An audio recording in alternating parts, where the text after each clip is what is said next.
જો આપણે આ છાશનો મસાલો લોન્ચ કરી, હવે આની અંદર રેસીપીમાં જે મીઠું વપરાય ને એ 8 રૂપિયાનું એક લોકલ મીઠું છે, પછી એક આ નિરમાનું 15 રૂપિયાનું છે અને આ ટાટાનું 30 રૂપિયાનું છે. હવે કોનું મીઠું વાપરવું ને એ અમે ટેસ્ટ કરી.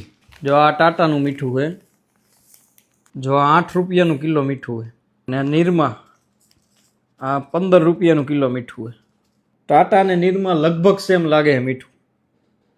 તમારા મત મુજબ કહેજો કે કઈ કંપનીનું મીઠું અમે અમારા મસાલામાં વાપરીએ, સૌથી બેસ્ટ મસાલો બનાવીએ તો સૌથી બેસ્ટ મીઠું સજેસ્ટ કરજો. 8 રૂપિયાવાળું તો જો ટાટાનું થોડુંક પતલું છે અને નિરમાનું થોડુંક જાડું છે ટાટાથી.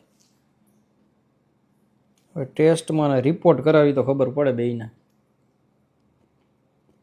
પછી અમારી પાસે આનાથી ને સારું મીઠું આવે તો અમે અમારું વાપરશું, જો અમારું સારું નહીં હોય તો અમે ટાટાનું વાપરશું, તો અમે લોન્ચ જ નહીં કરી. જો અમારી આ ડિઝાઇન જોવો તમે મસાલાની, એ રીતે બનાવીએ કે આને અમારે એક્સપોર્ટ કરવા છે મસાલાને. ટોટલ 17 જાતના મસાલા આવશે. આ છાશનો મસાલો હોય. આખી આની પેટર્ન જોવો, ડિઝાઇન જોવો તમે, કેટલી પ્રીમિયમ બનાવી, પેકેજિંગ જોવો.